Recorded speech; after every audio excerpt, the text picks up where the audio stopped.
Okay, good afternoon, everyone. I would like to call to order. And Bill, if you could put up the accessibility statement for me. That is actually me.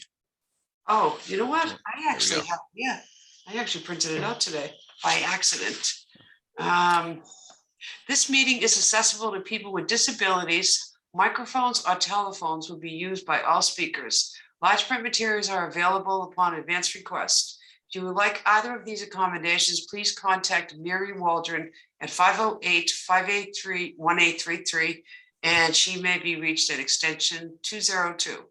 The notice of non-discrimination rights and protections to beneficiaries with regard to the federal Title VI/ non-discrimination protections and the state non-discrimination protections is posted in this meeting room and is available on the Colony Planning website. Please contact Mary Waldron at 508-583-1833, and that's at extension 202 for more information. And thank you for joining us today. And I'd like to call on Bill to take the roll call, please. Yes, Just ma'am. before Bill does that, our guest speaker is not on yet, but I just wanted to alert. So as we go through the agenda, we may just want to wait till she joins us. Thank you. Yep, I just got a message from her. She's having trouble finding the link to log in. So once I do the roll call, I'll resend her the link. Okay, Abington. John Stone. Thank you, John. Avon. Okay, Bridgewater. Brockton. Brady Winston. Thank you, Brady. Duxbury. Easton. Greg Swan. Thank you, Greg. Connor Reed as well. Thank you, Connor. East Bridgewater. Halifax. Hanover. Hanson. Don Howard from Hanson. Thank you, Amos and Don. Shave from the Highway. Thank you. Kingston. Okay. Pembroke. Plymouth. James Downey here. So Thank you, Jane. I'm here from Pembroke, but I'm not on the Joint Transportation Committee. I'm a delegate to OCPC, so I don't know if that counts. Okay. Thank you. Madam Delegate, it always counts. Okay. Where am I? Stoughton. Joe Scardino from Stoughton Planning Board. Thank you, Joe. Mark Tisdale, Thomas Stone, Engineering Department. Thank you, Mark. West Bridgewater. And Whitman. Here. And do we have anyone from MassDOT District 5 here? Hi, everybody. Barbara LaChance here. Welcome, Barbara. Thank you. Anyone from MassDOT Office of Transportation Planning? Okay, and Bat. Glenn Geiler. Thank you, Glenn. Okay, I think that's the roll call, Madam Chair. Thank you very much. Bill, actually, do you want just to introduce those guests that are here? We can leave the OCPC staff because we all have our names there, but I think there's a couple other folks now. Sure.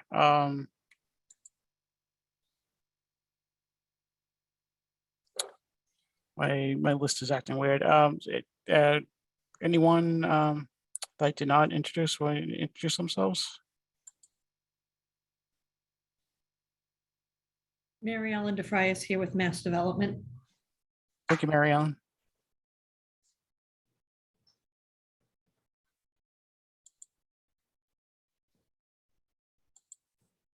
Bill, I see Ann Audette from State Representative Dubois' office. Welcome, Ann. Thank you.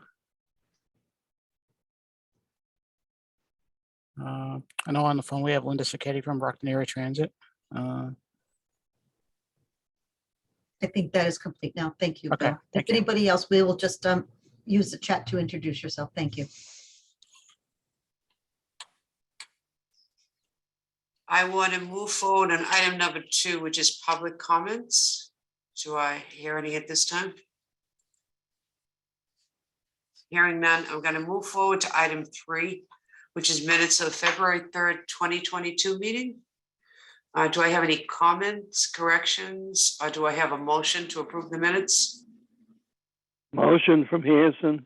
If I hear a second on that, I'll second. all in favor? Aye. Aye. Opposed? Motion carries. I'm going to turn on to number 4, which is communications. Yes, And that would be Sean. yes, thank you, Madam Chair. There are a handful of items for the communications packet this month. The first is regarding the MassDOT Highway initiating a project map hit tool, asking to start preparing new projects. They initiate new projects through a formal 3-step process. In advance, the MassDOT Project Review Committee is meeting in June of this year. Projects must be initiated in the project info by mid-May to discuss the scoring at the pre-PRC meeting, which happens 2 weeks prior to the PRC. If anybody has any questions or would like any more information, please visit the link at the that is provided in this report. The next is Massachusetts Safe Routes to School networking call. It will be held on March 16th at 10 a.m. There will be the last of 3 networking calls. It is a virtual space where Safe Routes to School champions like you can connect to share ideas. For additional information or to register, please click on either of the links provided in this report. The next item is a Walk Boston annual meeting. It'll be held March 30th at 5 p.m. To register, please click on the provided link. And save the date announcement from MassDOT for their Transportation Innovation Conference. It will be held virtually.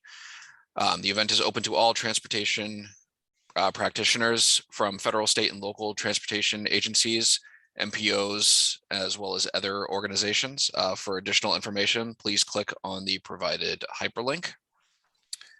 The next item is the release of the 2022 Rebuilding American Infrastructure with Sustainability and Equity. It is a notice of funding opportunity. It has been released for fiscal year 22. The bipartisan infrastructure law has appropriated $1.5 billion to be awarded by the US DOT for national infrastructure investment grants. The application deadline is April 14th at 5 p.m. Eastern time. For more information, please click on the provided links. And that is all I have. Thank you, Sean. Any questions for Sean at this time? Hearing none, I will be moving forward to item number 5, which is reports. And the first one is the Brockton Area Regional Transportation Authority, BAT. Would that be Glenn today? Thank you, Madam Chair. Yes, Michael welcome. sends his regards. He had a few updates that he wanted me to share with the group today, including that our February ridership was very strong. We're looking forward to a great springtime here at Brockton Area Transit Authority. My understanding is that the mask mandate will expire March 18th, but for now, if you ride one of our buses, masks are currently required. So just a reminder, we always like to mention that our workforce is safe, healthy, and here at work, all of our services continuing. We recently had a visit from Gillig, who's our current heavy duty bus manufacturer, as we move forward planning ahead with our battery electric bus procurement. We had a visit from Gillig and we got a chance to ride a fully electric heavy duty transit coach here throughout the city. And so that's, it's exciting to explore all of the opportunities that are available there in terms of going electric and the planning process that comes along with that. We applied for a shared streets grant. I know we talk a lot about that program here in our meeting. The intention of that grant application is to expand our current bus stop at the Westgate Mall Market Basket area and provide some more passenger amenities in terms of bus shelters and benches, and create a little mini mobility hub down there at the Westgate Mall, which is our third busiest bus stop in our entire system. And those are my updates for today. Thank you very much, Glenn. Madam Chair, a question for, through you to the representative from BAT. Sure, Joe. I was curious, Glenn, what the range was on that electric bus? Oh, that I don't know that stuff. I'm sorry, Joe. I can get that Okay. information. I'd be happy to get that information to you. In my role here as the grants manager, I am out of my league there. Just curious. Thank you. Appreciate. Of course, I'll get you Thank you. the information. Of course. Thanks. Thank you, Glenn. Thank you, Joe. Any other questions? All righty, hearing none, I'm going to move on to item 5B, which is the Greater Attleboro Taunton Regional Transit Authority, GATRA, and that would be Sean. Yes, and I am happy to report there is no update. And are we going to skip over the South Coast Rail project and wait for Jean to do the presentation, or do you have some information? I do I'm have here. some information, but Gene Okay. Fox has joined us. I will make my update very quick, and then we can Okay. move on to Okay, Gene's Sean. presentation. So with South Coast Rail, as everybody knows, we'll restore commuter rail service between Boston and the South Coast by the end of 2023. Over the last month, some of the work that was conducted involved continuing fencing installation in 6 communities on the Fall River and Middleborough secondary lines. Utilizing Cotley Street in Berkeley to access the right of way for various project activities. There was also bridge work at Pierce Street and Fall River and track work adjacent to the Weaver's Cove layover site. In addition to some of the routine work such as daytime construction at the station sites, layover sites, and along the right of way, as well as overnight and daytime transportation of soils to various sites. And Gene, would you like to go through the presentation yourself, or would you like me to move through it? I do have a copy on my end. I would love for you to move through it, but I don't know what else I can add. You just summarized everything. Welcome, Jean. Thank you. Nice to see you, Noreen. You too. Okay, can you all see the PowerPoint for the Yes. South Coast Rail? Yes.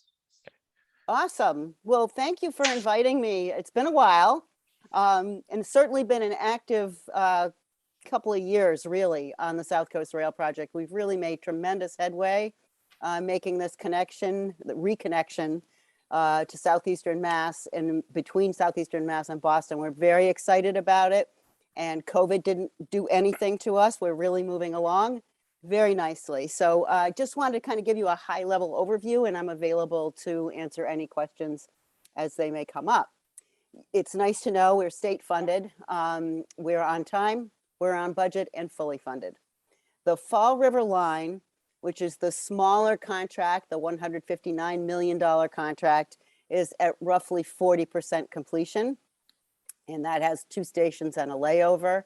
And then the Middleborough secondary New Bedford line also incorporates the signals contract for the entire alignment. That was a $403.5 million contract. And that started a little later than Fall River and is about 20% complete.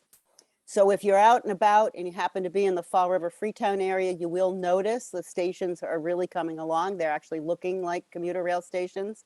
In fact, the Fall River Depot platform, which is that FRP, it's a resin material, very new to the MBTA. That platform should be installed in the next couple of months. That would be our first platform installation.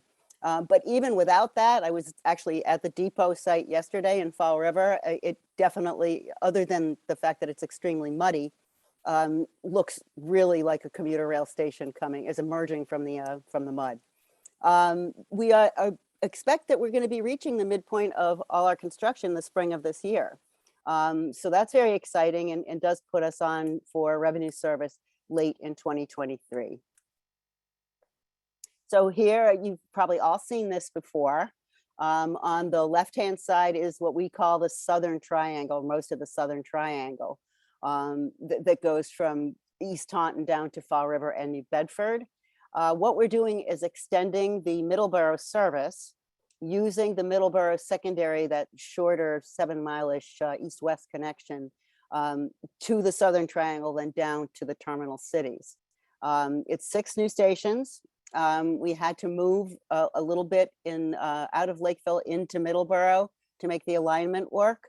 So there'll be a new station in Middleborough at 105 and 28. There's also a new station at the junction of routes 140 and 24 in Taunton. And the Freetown station, if you know my area, it's actually in Assonet. There on the Fall River line, the layover will be at Weaver's Cove, and that is also progressing very nicely. And a terminal station, Fall River Depot, as I said, is coming along very well. Then on the New Bedford main line, we have the New Bedford station, which is shared parking with the C Streak, the ferry, the Wamsutta layover, which is right next to it, and then the North New Bedford station at Church Street. So we did an awful lot last year, as I mentioned at the opening. The 2 contracts had already completed $155 million worth of work. We had already done a number of early actions. And some of you have been around for South Coast Rail for the last 30 years know that we've done that before, but this time we did a lot, and it was all complementary to the existing contract. So we ordered long lead items like special track and other track materials. We did 44 culvert replacements, 4 bridges, and we tackled a lot of cleaning and drainage improvements along the New Bedford main line, Middleborough secondary and Fall River secondary. We did a lot of right-of-way clearing. The tree canopy had overgrown substantially in our area. The way we clear is basically property line to property line of the right-of-way. It's also in alignment with all federal and state and MBTA regulations. Again, if you have overgrowth of vegetation, you run the risk, as you all know, I'm sure, of derailment, visual issues, and other problems. We've done all of that from Myrick's to Adams. We're still doing a little bit down in New Bedford, but mostly we're staying on top of the clearing. We've done 5 of 9 bridges on the Fall River secondary line, 6 of the 11 culverts we have to do, and 10 of 10 grade crossings. So just a little bit more work to do there. Plus, the signal contractor will come in and be doing work at the grade crossings in the coming months and into next year. We also have right now 5 of 12.1 miles of track laid, with an awful lot more expected in the coming months. In fact, we have our first outage next weekend, and that's going to be primarily track work on that line. Next slide.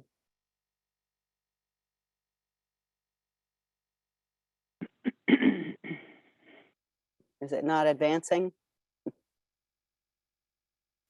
I've advanced it on my screen. One second, please. Yeah.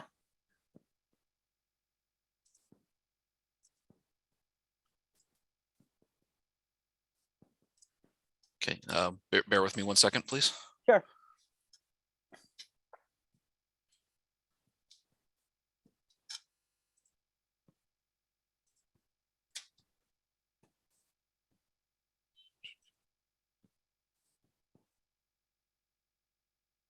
There we are. Thank you. Very good. So in the other contract, again, we've done some tree clearing. We've laid quite a bit of track in the Pilgrim Junction, Cotley, so Taunton, Berkeley area. All the grade crossings on the Middleborough secondary are almost complete. We have some additional paving and again, some signal work. And then work continues along the right of way, north to south. So 4 of 11 culverts on this line are done, 5 of 18 grade crossings, and 5 of the 24.1 miles of track are in. We're replacing all that jointed rail with continuously welded rail. We also have a robust soil management plan. Our goal is to reuse as much soil as we can. We can use it for fill. We worked very closely with DEP and the EPA to make sure that our program meets the needs of our project, as well as meets all environmental criteria and requirements. Next slide. No, again, it's not advanced. Oh, there we are. We're also doing fencing. So you see the red line that the fencing is going in there right now, but there are other places along the New Bedford line, for example, where already some poles are going in for fencing. Fencing is typically 6-foot chain link fence. It is placed in areas that enhance safety and minimize trespassing. But we also have to be cognizant of the fact that in the event we need maintenance crews in there, there have to be access points for that. So in some areas, you actually see some gates. Next slide. So typical stations, this is a view of East Taunton, which is atypical in that it's a center island platform, which means it has tracks on both sides. So it has ramps and stairs and elevators. Most of them do not. The other 5 stations are side platform. They're all 800-foot high, fully accessible. You can enter on any car. They have canopies. They have bike parking, accessible parking, and electric vehicle parking. The actual size of the lot depends on the location. We did robust ridership studies. So for example, in East Taunton, I think we have, I don't even remember actually. I know the 2 New Bedford stations are each about 350, but the one in Asona, it's 107 with the ability to expand. So they vary on the ridership study. All of them have bus stop and drop off spaces usually at the transition plaza. In some spaces it's too tight and it will be a street drop off. We have some landscaped areas using native plants, and we're going to have new signal systems and pedestrian improvements at many sites. Some of that is our off-site mitigation. Some of it is included in these contract packages. Next slide. So here's the Fall River Depot Station. I mentioned I was there yesterday. The photo on the right, it shows where we were last November. We were down there with the general manager. I can tell you from being there yesterday, it is much farther along. They even have a mock-up of what the platform is going to look like and the signage. But it was a muddy mess yesterday. So that one's roughly 32% complete. I'm going to say, looking at it yesterday, potentially more than that. It has benches, it has the amenities, but it's a typical commuter rail station. Next slide, please. So here's Middleborough Station. That's around 33% complete. They're actually going to be, they've been doing a lot of utilities and drainage in the area, and they're working on some grading and setting and pouring for the foundation is happening there right now as well. Next slide. Here's Church Street in New Bedford. Similar situation. It's not quite as far along as others because they're actually, the contractor is going to be moving a little bit more to the New Bedford station site, and they are in Wamsutta right now, the layover facility there. But this one has moved along quite well also, and we'll catch up very soon. Next slide, please. And here's the Freetown Station. This one doesn't have as many parking places, but it will be a wonderful amenity for the folks in North Fall River because it's very close to the Fall River line.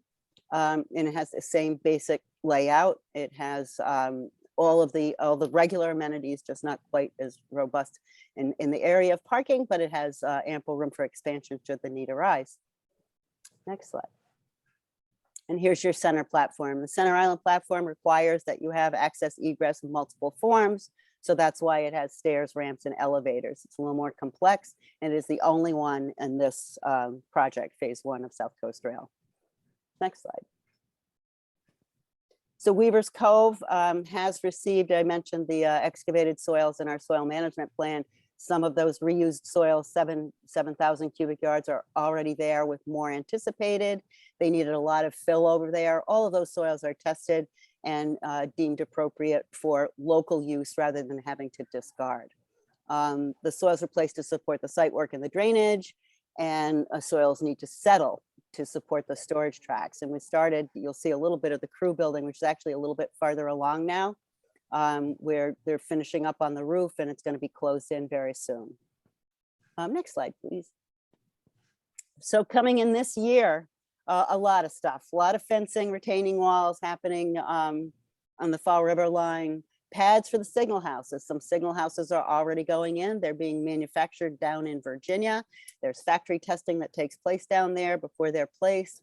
We're doing those pads and also all the conduit that has to go into them.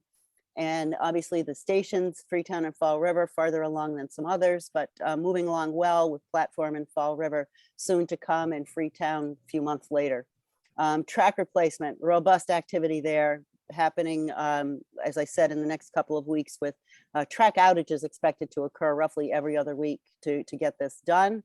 And soldier piles and steel girders at the Turner Street Bridge, which was manufactured offsite. But once they get everything finished with the abutments and everything there, that bridge will be rolled into place. Middleborough to Taunton, the station construction ongoing at Middleborough, Taunton, Church Street, and New Bedford. And track work includes installing ballast mats for vibration, turnouts at Cotley, and then reconstruction at Middleborough Ave. Soldier piles, sheet piles, and drainage and electrical ducts. An awful lot of that happened over the winter and is going to continue into the spring. And at Wamsutta, we're just starting the crew building construction. Next slide. So what we have planned, you may recall, you have 24 trains that run on the Middleborough line right now. We propose adding 2 train sets, should accommodate the ridership, and that we've ordered 16 bi-level coaches to accommodate the ridership. We expect 13 inbound and 13 outbound trains. In peak periods, you're going to see 6 going to Taunton and Middleborough, and in Taunton, they're going to split and go down to Fall River and New Bedford. So peak period, 3 to each of the terminal cities, AM and PM. So the result is that a train is going to pass by about every 45 minutes at peak, and 1.5 to 2 hours off peak, so midday primarily. We don't have a fare schedule yet. MBTA will make those determinations. They're constantly revisiting all that anyway, and frequencies, all of those are subject to change, but this is what was proposed based on some very sophisticated computer modeling and how everybody can fit in at South Station. Next slide, please. Oh, I just talked about the coaches. We're trying to find out if they're on boats right now. We think they are. The plan was to get them shipped out of Korea. They're Hyundai Rotem bi-level coaches. To get them shipped, they would arrive here sometime this spring, and then get off in Wareham for, they have to be tested and checked out. So 4 pilot coaches are expected pretty soon for us to check out and make sure they're going to do the job they need to do. Production's currently on schedule to support physical crew testing. And MBTA Railroad Operations is going to add 2 locomotives to its fleet to support South Coast operations. Next slide. So full build is the original least environmentally damaging practicable alternative that really is an extension of the Stoughton line all the way down to the Southern Triangle. And that triangle, as I mentioned, is already in construction and is part of phase 1. This full build project is in preliminary design. It hasn't advanced enough for permitting. No funding's been identified for it yet, but it is in design, and it does present challenges. Many of you will recall wetland challenges, the Hockomock Swamp, for example, where we were looking at a fairly long trestle structure. So it's got complex engineering. What happened with it really was the duration of getting all the permitting in place, and the cost. The cost had gone up to well over $3 billion when it was determined that we should get going and make some connections using the phase 1 alternative. So we don't have an anticipated schedule and service start date. That will be developed as the design advances. Next slide. And we do some robust outreach. If you're not on our weekly e-blast list and you want to be, please just let us know at our website or on the email. Email's easier. Questions can go into the email to southcoastrail@dot.state.ma.us. We are very happy to meet with residents, businesses, elected officials, any issues that come up, concerns that come up. We address as promptly as possible, but we also are happy to just sit down and have a meeting with folks. We update our stakeholders regularly. We have numerous communities that we do meet with monthly, and others more sporadic updates. We have a construction hotline, 617-222-4644. 4099. And that's answered by the contractors during the work hours of 7 a.m. and 3:30 p.m. People call the hotline, can feel free to leave a voicemail message, and that will be answered as quickly as possible in the next business day. Our weekly updates show things like you'll see in this graphic here. If there's a detour, what that detour is. It also describes the when and the where and the what, so people know what's going on. But any abutters to anything like this, which is can be an inconvenience, they actually get a physical flyer delivered to their business or residence. And I think that's it. Thank you very much, Jean. You're for the welcome. presentation and taking your time, and there's a lot of information there. So I'm sure that, No. I'm sure our participants have questions of you if you have the time. I do. So I'm gonna open it up for questions. Doreen, Dan Salvucci, if I may. Go ahead, Dan. I'm sorry that I was late. I was on the road and I'm down here at the office in Brockton. One of the questions I have is, I noticed that in your comments in the parking areas, you said you had a spot for electric cars. Yeah. Do those include charging stations? Yes, they do. And there are not a And- ton of them. Right, and do you have like solar panels to? No.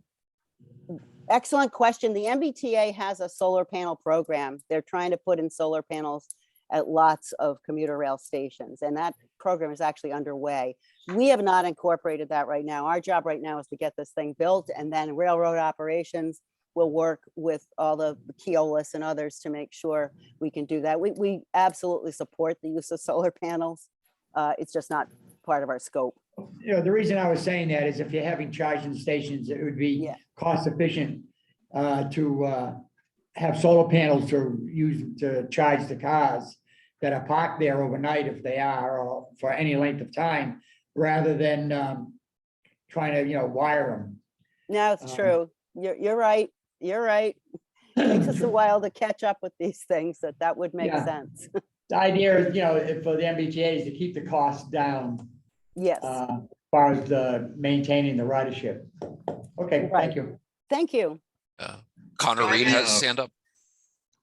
Excuse me? Connor Reed has his hand up. All right, Connor? Thank you for recognizing me, Madam Chair. And Manager Fox, thanks for the update and for being available today. It looks like DOT is making great progress on the current alternate phase connecting South Coast to Boston, which is great. I'd like to note, just in regard to the second to last slide on the full build, that, as I know you're well aware, Easton has been and remains strongly opposed to the full build proposal. Yes. And very supportive of the ongoing construction of a Middleborough alternative.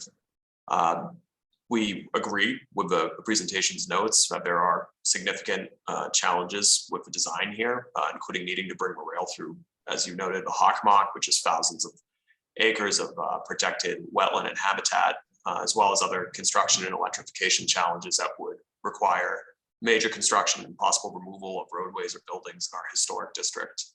And given that, and that this echoes the Commonwealth's own previous findings, and that such good progress is being made on the current alternative, we just respectfully reiterate our opposition to that full build and our support for the current path that the state is on. So thank you.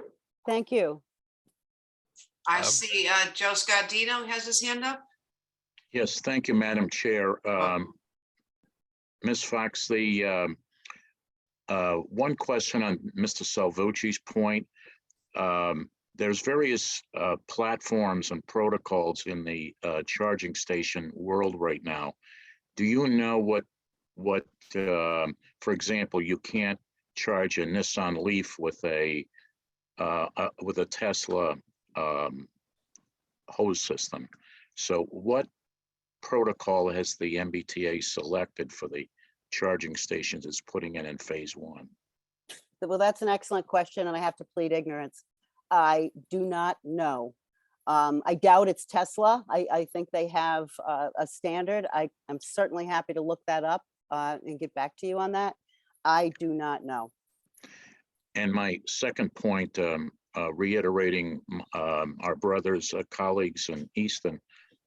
One of the things in Stoughton that we're concerned about is the stanchions and the electrification. Right. And at a previous meeting, I believe where you were not there, I made the suggestion that to use an analogy from the water shipping world, that bring in these humongous ships and they get close to shore and they're brought in by a tug.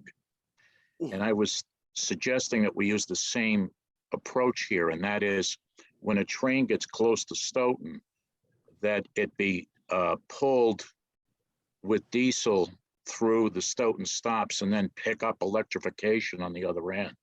Oh, And this to me seems like an idea that saves the Commonwealth quite a bit of money and would preserve our downtown. yes, and I do respect the concerns that the town of Stoughton has with respect to the catenary. It was made very clear to us. It's and the electrification, you're absolutely right. You've got the catenary poles, which are large, also creating some environmental impacts. And then the overhead wires, which people find unsightly. All of those are concerns that were not only heard in Stoughton, but were heard elsewhere, just so you know. Had not heard that proposal before. I do know, and you probably have seen the Rail Vision report that looked at connections all across the state, and whether, you know, it included mode, diesel, tier 4 diesel, electric, a combination. So I think any future extension is going to have to weigh some of those variables when we move ahead. It would make sense to me. It's not one size fits all, is what I'm saying. I don't direct that, but certainly would be happy to share this idea with people who are looking at other extensions, particularly in light of the fact that I think we're going to be seeing some infrastructure investments, and we want to make sure they're done properly and efficiently, and that they create an economic benefit for the Commonwealth. And I don't think that, given, for example, with our 7 at-grade crossings, Yeah. you would need a tremendously powerful unit to move it through those 7 crossings, which are less than a mile and a half. So again, I can't speak for other towns, but that seems to be a cost-effective way of handling that problem and saving the downtown. And hopefully that will get shared with your colleagues. I will communicate it. Thank you for bringing it to my attention. Thank you, Madam Chair, for my opportunity. You're welcome. We had a question in the chat from Representative Dubois. Why was there not a focus on buying American-made coaches? I don't buy the coaches, quite honestly. I wish I could tell you I had that. No, I don't. They went to Hyundai Rotem the last time because of price. So the last time the MBTA ordered coaches, they were from Hyundai Rotem. And I'm not going to say they landed here in perfect condition. They did not. They had to do some modifications to get them, but they have since worked out very nicely.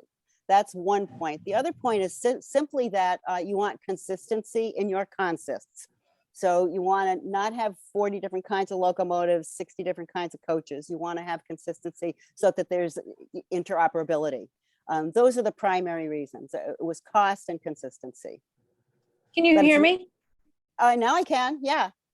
Awesome. Thank you so much for being here, and thank you so much for relaying my question. If you could provide any information about the procurement, not just of the coaches, but of the other items that you were talking about, and the decisions based on buying American or buying outside of the United States. I'd love to get that in writing. And then my other question is, could you give, and I'm sorry I was a little late, could you give a little information about when Brockton can expect our line to be electrified?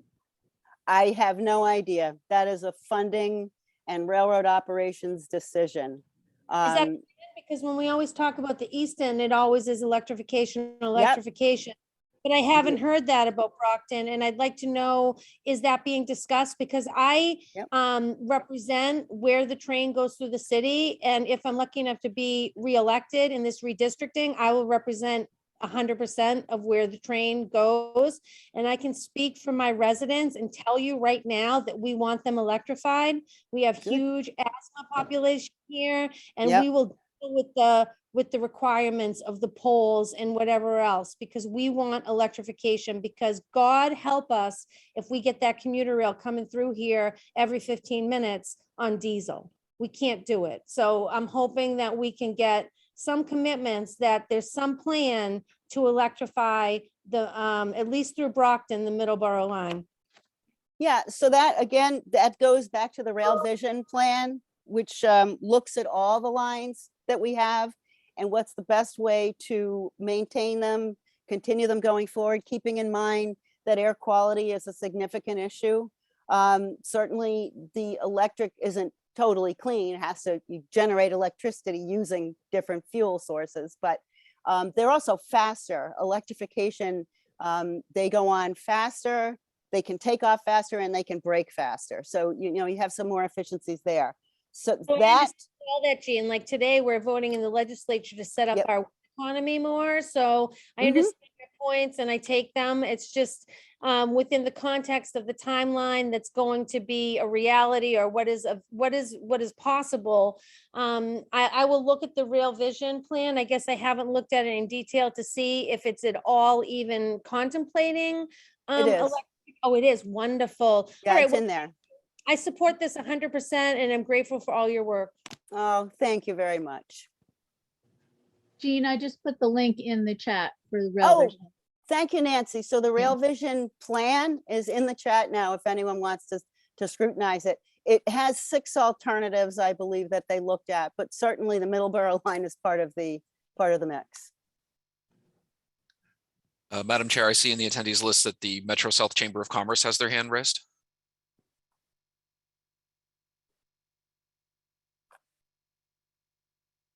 Yes, can you hear me? Okay. Yes.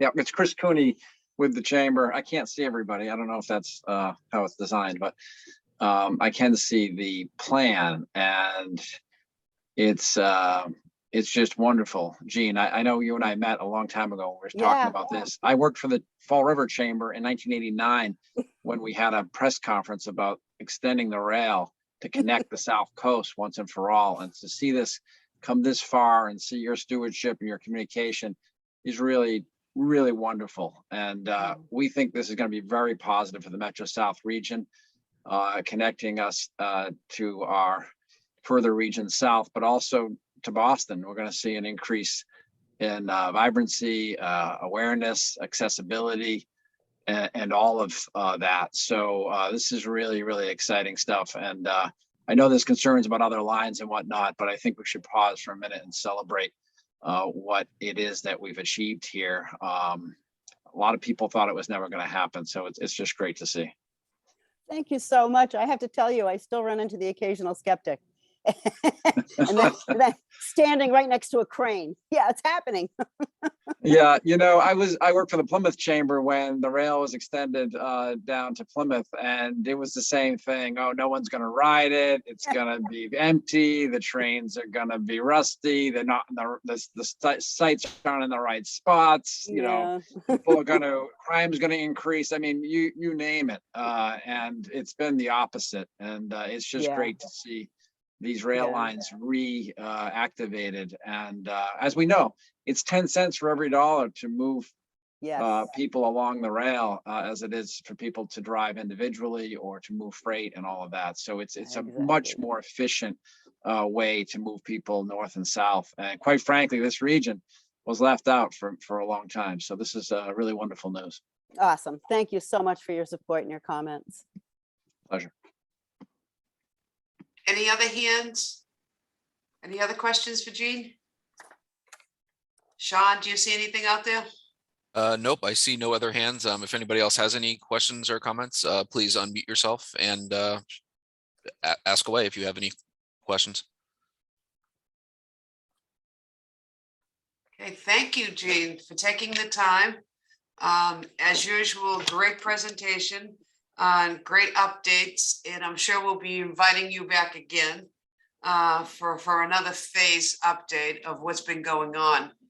in the South. It has been going on, as Chris said and you said, for so many years, and really glad to see the phases coming together. And thank you so much for all Thank the hard you. work. Thank you so much. I'm thrilled to be here and I'm happy to come back. Really thrilled. So thank you, Senator. I see Mary Ann too. Nice to see some familiar faces. I missed you guys. We missed you too. Thank Thank you. you, Jean. Bye. So much. Good to see you again. Same. Take care. Bye. Bye-bye. I wanted to move forward on the next item, which would be the FFY 2022-2026 TIP implementation program. And Charlie, would that be you? Nope, it'll be me. I'll be pinch hitting Bill? for Charlie today. Charlie today? Okay, Bill. Yeah. So on your in your packet is the current listing of the TIP, the current FFY 2022 to 2026 TIP. I just have a few updates. So on your screen, you can see for the town, the project in Stoughton, the corridor improvements along Route 138. There was a design public hearing held a couple of weeks ago. Old Colony Planning Council attended that hearing and provided comment. We will move forward. Okay, that's phase 2 of that project. Moving forward. Forward. I think there's one more update. Highlight. Okay, there we go.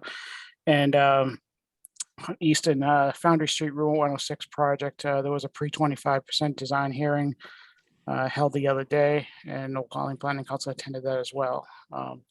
So that's the update on the TIP. There's been no cost updates or anything like that since the last meeting. If anyone has any questions, I'm happy to entertain them. Thank you, Bill. Thank you, Madam Chair. Okay. I'm sorry, Mark Tisdale has his hand raised. Oh, okay. Didn't see that. Okay, Mark, you're on. Good evening, everybody. Thanks for your presentation today. I just wanted to give this body an update on, well, first, thank you for all your work and effort on the Route 138 project. Obviously, all your support that you guys have done in the past has really helped us get it to where it is now. There wasn't really any negativity with that public hearing, so which means we've kind of done our job correctly up to this point. So thank you very much. The 2022 to 2026 TIP, the unprogrammed projects, just the Canton School Street intersection is on there. Just an update for that. We finally have a contract with a design engineer for the 100% design plans in place. We had a kickoff meeting yesterday on that project. So they'll be fast tracking the design of that project. We were able to use some of the ARPA funds to get the design done. So we'll be working on that, and hopefully we can sneak it in the TIP somewhere soon. Thanks, Mark. That's great news. Thank you, Mark. Any questions from any other town? Could I ask a quick question, Noreen? I'm sorry, Yes, I don't know if it's even appropriate. I was just wondering when the Brockton Center Street project on the previous page, when is it going to start? I don't really know. So I was just wondering the Center Street, Crescent Street area, that bridge. I'll have to get back to you on that. I don't know if I Just saw it. It just yeah, moved. I'm not sure if we have an anticipated start date for that. So Okay. I can check on that and get back to you in email. Well, I appreciate that. Thank you. You're welcome. Thank you, Michelle. Thank you, Bill. Okay, I want to move forward on the Old Colony Freight Management and Action Plan. That would be me. Thank you, Madam That's Chair. you, Ray? Okay, Ray. Yep. Next slide, please. There it is. Okay. Next one, please. Our freight study tasks and process are based on FHWA guidelines. And the FHWA provides a guidebook for MPOs to consult. So our freight plan is going to be based on FHWA guidelines. And what we plan to accomplish is we want to integrate our freight plan into the overall planning process. So when we do studies like corridor studies, et cetera, we're also going to keep freight in mind, also the needs for freight movement in the region, as well as freight stakeholders. Project planning, we're going to identify the region's need for the long-term planning. So that includes the FHWA's freight assessment framework, and that predicts growth and trends in freight and movement in freight movement. Develop specific transportation projects. So we're going to be looking at infrastructure improvements, possible tip projects, and also identify the potential funding for those projects. Next one, please. So the FHWA freight guidebook calls for a freight profile, which is a self-assessment of the region, and that includes what the freight transportation infrastructures, what it looks like, physical and operational attributes for each mode, not just truck, but also for rail. The FHWA also has a commodity flow summary. It describes the tonnage and value of freight shipments moving into, out of, and through the area, and other transportation related factors that impact freight movement, economic development, land use changes, safety, environmental impacts, and how does that impact the regional freight system in the region. Next, please. So some of the other important discussions that are going to be included in the freight plan are, as I said, how is the system network used? What are the weaknesses? That includes congestion, bottlenecks. And there is an overlap on this study with Kojang's work on the high priority corridor assessment. Kojang's going to be using TransCAD for traffic model for the region. So there's going to be a lot of overlap here, which is actually good because we can use the assessment of the highway network for congestion, VC ratio, et cetera.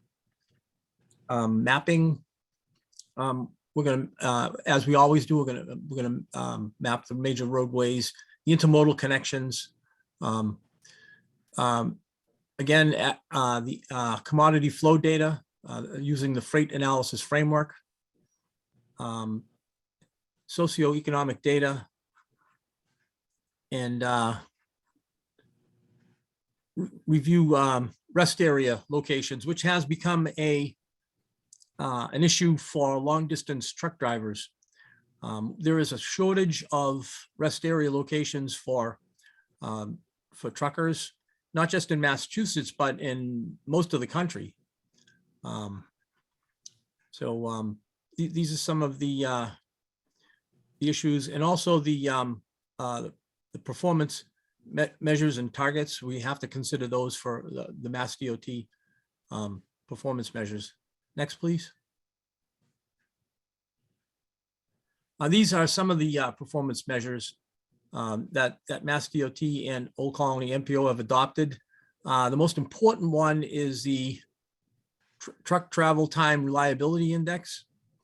However, these other performance measures also impact freight safety as well as infrastructure. Next, please. As I said, we're going to be mapping as we did before. This is from the previous study that we did in 2014. We're going to be updating this map to show the freight operations locations. Next, please. And another tool that we have is RIDIS, and RIDIS helps us identify bottlenecks and congestions is, and as I said, there's going to be overlap with our traffic model. RIDIS is a really good system. It identifies a lot of bottlenecks and congestion. However, trying to get maps off it is a little bit more difficult. So we're going to have to rely on a GIS manager. Next, please. Again, this is more of what I obtained from RIDIS. I was able to, it shows the Brockton area, then south of Brockton, and the map on below shows the Plymouth area, Route 3 and Route 27. Next, please. This is the truck rest stop in Bridgewater at I-495. And as I said before, there's a parking shortage for trucks in the network, in the freight network, trucking network, in Massachusetts and actually through the country. And map 21 had a section called Jason's Law, and that was in honor of a trucker who was killed and robbed because he didn't really have a place to go, and he was parking in an empty gasoline station, and someone attacked him. The Jason's Law requires that each state evaluate their capacity for providing adequate parking and rest facilities for commercial motor vehicles, and also to assess the volume of commercial motor vehicle traffic in the state, and come up with some metrics to measure the adequacy of vehicle parking facilities. We don't really have a lot in our region. This one here is in Bridgewater, just at the southern end of our region. Next, please. This last slide shows the timeline. So right now I'm working on the freight profile, doing some data collection, compiling commodity flow summary, as well as working on the bottlenecks and congestion. And then in May, we're going to be doing more mapping. I want to do some field observations of those truck stops and possibly identify other areas where truckers are using in our region that I don't know of, where they might be using for rest areas. And then in June and July, we're going to be developing the draft and send it out for a review, and then a final report. Next, please. And that's what I have. So if anybody has any questions or comments, I'll be happy to answer them.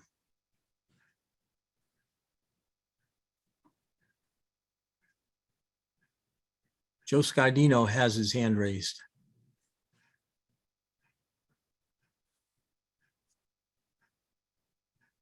Joe, you're on mute.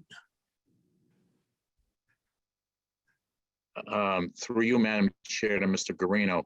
At one point, the parking lots at Walmarts, I thought were available to at least RVs, and I don't know if tractor trailers were included. Do you know anything about that? Yes, I believe at another meeting. At our someone MPO had- meeting. Yeah, go ahead, Dan. Yeah, at our MPO meeting, I had brought up the fact that there was like weigh stations where they're not being used to, check the weights of tractor trailers. Why don't they leave those gates open so they can go in there and rest if needed? And somebody had brought up that Walmart was allowing tractor trailers to stay overnight, or at least get a couple hours of rest on their, on their travels. The only issue is that a lot of the Walmart are off the grid, as far as they'll have to get off the highway and drive a few miles to get into the city part or the area where the store is, and they're not right off the highway, a lot of them. So it's kind of out of the way. I mean, we're looking for rest areas that are directly on the highway. So if they drive there what is it, Ray? Is it a maximum of 8 hours at one? I think it's straight 11. driving? I think it's 11. Yeah. Right, so if somebody is pushing the 11th hour and they're tired and they need the rest, do they really want to drive another 4 or 5 miles in a small street area to get to a Walmart? They want to be ready to get right off the highway and into a rest area. So that's why I suggested the way stations should be left open for that. And more rest areas for tractor trailer drivers. It's that simple. So if I may speak, Madam Chair, I've actually conducted some research on that, and going off of what Dan Salvucci just said, I found a website called truckerpath.com, and it confirmed that there were 2 Walmarts that are in our region, the one in Brockton and the one down in Colony Place in Plymouth. There were reviews stating that truckers were allowed to park their vehicles in their lots and use their parking lots for a resting area. And I have started to compile a list of other locations in addition to Walmart and the Service Plaza that truckers are being allowed to use as resting areas, such as the Dunkin' Donuts on Page Street in Avon. There's also an all-town fresh gas station down in Plymouth, right near the Long Pond Road MassDOT Park and Ride, that is used for overnight parking, as well as a fuel station for truckers, which is a very nice accommodation. And then also to that, the Route 3, the Long Pond Road Park and Ride, there is truck parking immediately adjacent to it that has been used for quite some time. Yeah, I should mention that Sean's working with me on this freight study, and I apologize for not consulting with him before I started. Thank you, Sean. That's okay. Yeah.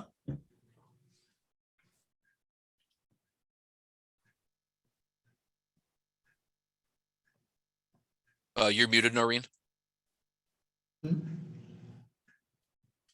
Where'd she go? Here I am telling someone else they're muted. Joe, your hand is up, but you're muted. I think he left his hand up from before, maybe. Oh, did he? Oh, I was okay. gonna say it's been up for a while. He might have just there. We go. Okay. Anyone else have any questions of Ray or Sean? Okay, hearing none. Thank you very much, Ray. You're Fabulous welcome. presentation. Moving on to other business, community local technical assistance studies.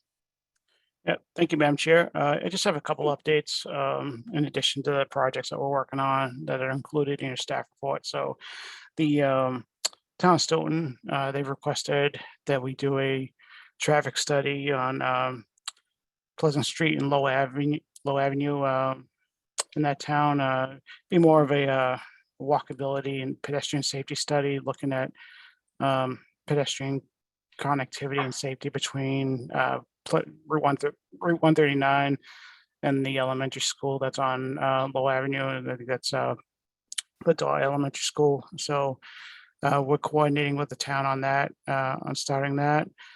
And then town of Kingston, we're continuing consultation with that town on looking at thickly settled roadways and potential adoption of Chapter 90, Section 17C, which would allow the town to establish 25 mile per hour statutory speed limit in thickly settled areas and business districts. So we're continuing to work with the town on that, and then a couple other projects listed in your staff report.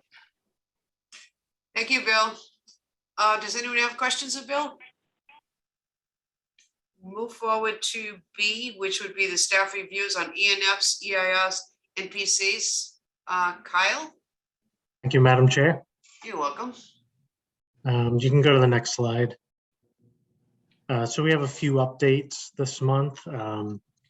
First off, we have a certificate for the warehouse facility project in East Bridgewater, and that certificate states that this project does not require an EIR. And the next is a public notice for the town of Kingston. It's a notice of application and issuance of draft groundwater discharge permit. And the town of Kingston's applying for that permit for sanitary wastewater in the amount of 1 million gallons per day, and that the location of that facility is located on Cranberry Road. Next is a public notice for the towns of Duxbury and Plymouth. It's a notice of intent to initiate an eelgrass restoration project that consists of transplanting half an acre of eelgrass in Duxbury Bay over a 5-year period beginning in spring 2022. You can go to the next page. And the last public notice is for the town of Plymouth. Notice of intent for ecological restoration at 127 Manamint Point Road. And this project includes wetland improvements, invasive plant management, maintenance of existing meadows and walking trails, and the construction of an observation blind with a boardwalk. And that concludes my report. Thank you, Kyle. You're welcome. Any questions for Kyle? Okay, I don't see any hands or questions. So I'm going to move on to regional concerns and local community transportation issues, and I want to open this up to the committee. If anyone has comments or questions. I don't see any hands. I want to thank the OCPC staff, and thanks so much for reaching out to Gene Fox. That's important to all of us in the progress, and gives all the towns a good view of what's going on with the state. And thank you for the staff. Your reports were very good today, as usual. And thank you all the committee members for being part, and we have good participation. So I thank you all. And if anyone has anything else to add at this time. All righty. So I want to move on to adjournment. Do I have a motion to adjourn? I'll motion, Dan. Okay, second. I'll second, Dan. All in favor? Aye. Opposed? Thank you again, and have a good week. Thanks, everyone. Thank you. Thank you. Thank you, Noreen. You too. Bye-bye. Bye-bye.